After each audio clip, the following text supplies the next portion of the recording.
Hello, this is Tracy from Inspired Chi, bringing you your new moon in Gemini insight reveal. Before we begin, I just want to make a couple quick announcements. Next weekend, the 30th and the 31st, I am honored to be taking part in the Awaken Your Soul online expo. Saturday the 30th from 10 to 3, I will be doing specially priced mini and full readings.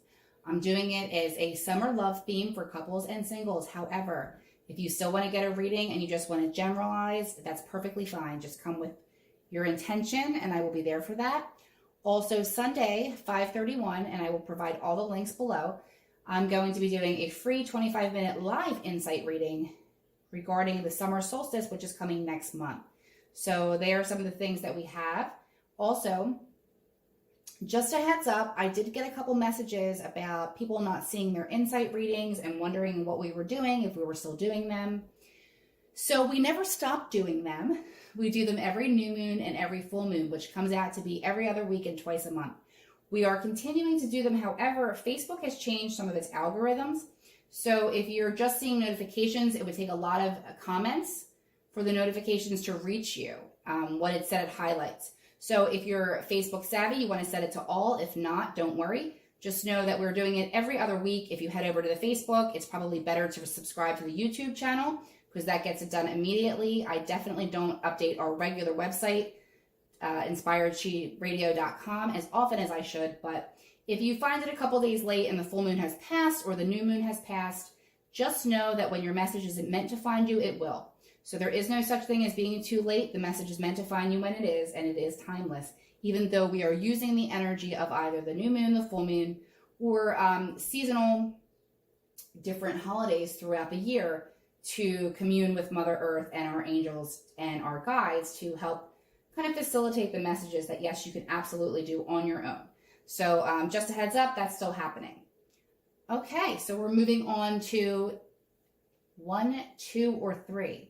You will have noticed that there is a little stone. It's not a stone, it's actually a die on top of the cards guiding you. And each person who chose actually was working with a different deck. So we have that, and we are going to be doing complementary adding of the chakras in here to see what is your best intentions.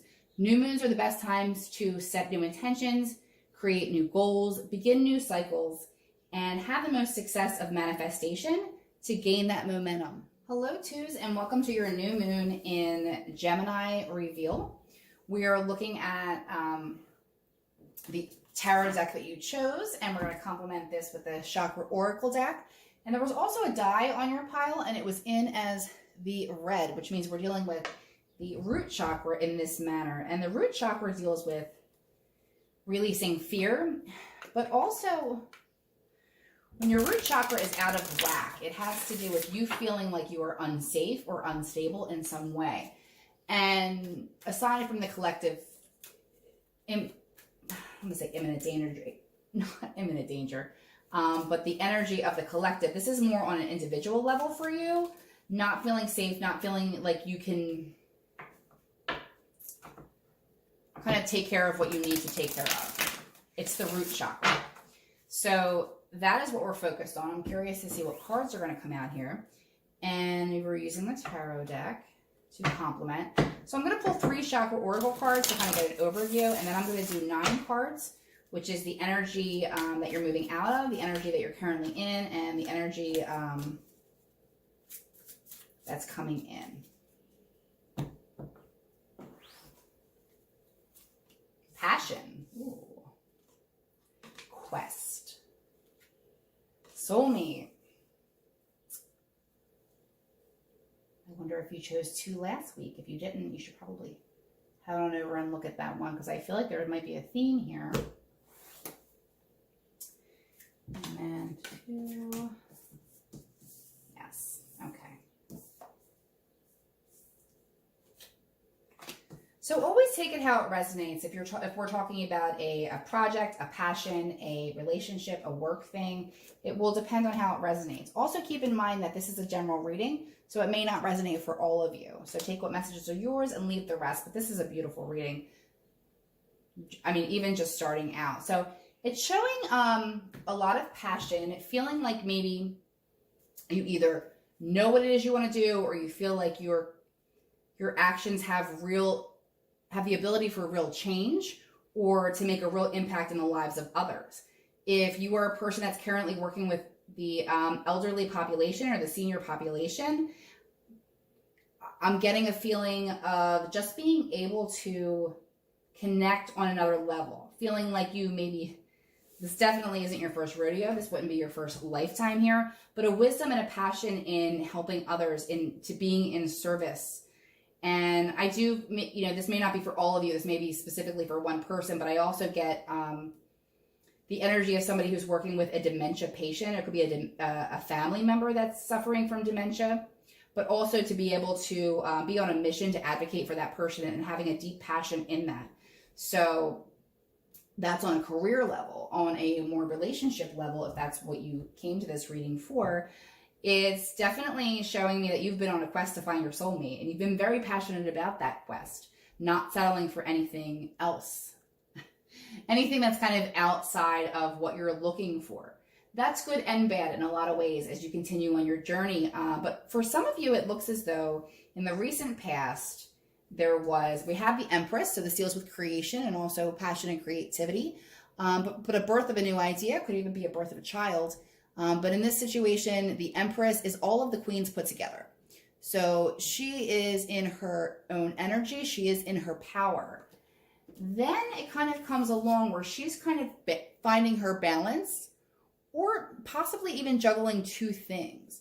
So this can be taken one of two ways when I see these cards together. There's two things I think when it immediately comes out, right? So you have the Empress, the Two of Pentacles, and the Three of Cups. Now, the way that I typically read this is the Empress is creation. She's like Mother Earth. Then you have Mother Earth coming into balance, or you bring balance into your life. And then the celebration. Celebration could be anything from a marriage, a baptism, joyous occasions, graduations, that type of thing. But for a very few, this kind of seems like, to me, is we have a woman who knows her worth, okay? Trying to bring things into balance, or to decide between two people, and kind of going back and forth, and the end of a third-party situation. Meaning it doesn't have to be underhanded in any way specifically, where, maybe you were dating and you weren't necessarily committed to anyone, so it was okay to juggle. Maybe there's a relief to make that decision. Or it could be in another situation, and I'm not judging. We all have a different path. When you found yourself finding joy outside of what you originally thought may have brought you some joy.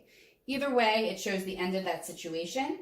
And kind of in your present situation, you're kind of getting on the same page with somebody who, within a relationship or within a work situation or a project that you're working on, an alliance of some sort, all feeling like you're pulling together to get the work done, feeling like you're not out on your own. They're all working together to create the same thing. You have the vision, you have the idea. It shows me that there's an end coming. And that end deals with a feeling of loss and betrayal a lot of times, but it doesn't have to be that wicked. It doesn't mean that you're about to go through something terrible. It can show me that whatever in your past felt like that awful betrayal, it's sitting in between that Three of Pentacles and the Queen of Wands, which means I don't feel like this is something that's happening to you presently. But I do feel like it's something that was kind of lingering around from your past, almost like an echo, almost like like your baggage, But the tens are the end of cycles. So that shows me the end of that, and coming out of that is the Queen of Wands. And the Queen of Wands is an extremely passionate, sometimes a fire sign, if you think of her energy, think of like Leo, Sagittarius, Aries, the ones that are always out and being seen and around a lot of people and have a lot of different ideas, social butterflies in some sorts. Very powerful energy. Might have a little bit of an ego, just saying. Then we're coming into the next phase here, which is what the future energy is coming towards you, is the Emperor card. And the Emperor card to me is the father card, okay? He's also all of the kings put together. So we also have another matching here. This happened in one, too. We talk about power couples when the kings and the queens of the decks match up. And when these are the ultimate, this is an ultimate union, okay? So this union could be of your feminine and masculine coming into balance, which very well could be with this Two of Pentacles here. Or just finding another piece of yourself or your soulmate here on Earth to feel connected. So some of you are finding your soulmate this Gemini season. So that's a really beautiful energy. And like I said, if it doesn't have to do with a relationship, you might be finding something that you're incredibly passionate about, that you do feel like is your calling. I do feel the Queen of Wands wouldn't surprise me to be an activist out there making things right. So when this comes together, where this Emperor meets the Empress here, it produces the Ace of Wands, which is the potential for a brand new beginning, an exciting creativity beginning. But I am going to say again, for some of you twos, just because I have to, in good measure, explain to you that when the Empress and the Ace of Wands shows up in any of my readings for clients, I have to warn you, these are my pregnancy cards. And when they come up together, if that's not your intention, I just want you to know, if you don't want that to happen, be very careful. If you do want that to happen, the energy is very favorable for that, to create a life, to create something, to birth, okay? So just a heads up. I wouldn't feel right if I didn't warn you. So, and then we have the Star, which is a hope, a new beginning, sometimes from the past, something reoccurring from the past. So this could be the energy of a past life, like a life energy kind of coming through. But the Star is just a really beautiful card in wish fulfillment. So the fact that you have that coming up in the future, you really couldn't have a more beautiful aspect. So whatever intention you want to put out there, whatever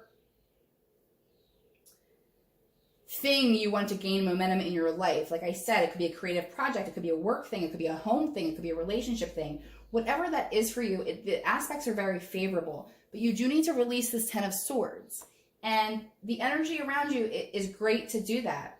The only thing I would heed is that if you choose to hold on to that Ten of Swords, if you choose to hold on to your wounds and use them as an excuse and use that as a victim mentality, these cards aren't coming for you. Okay? I'm just going to be very blunt about that. This is something, it's an if and when scenario when you're looking at readings. It's a snapshot of the energies around you and what you can do with them if you are in alignment. If you are not in alignment, that might not be what's here. If you're not in alignment, you're probably not going to find that balance and you are going to find yourself stuck, okay? So just make sure you're being truthful with yourself and with your guides about what it is you want and your part in your own healing. That being said, the rest of these cards look amazing. Do your best with this magic and have a beautiful mind. That too. Have a beautiful moon cycle.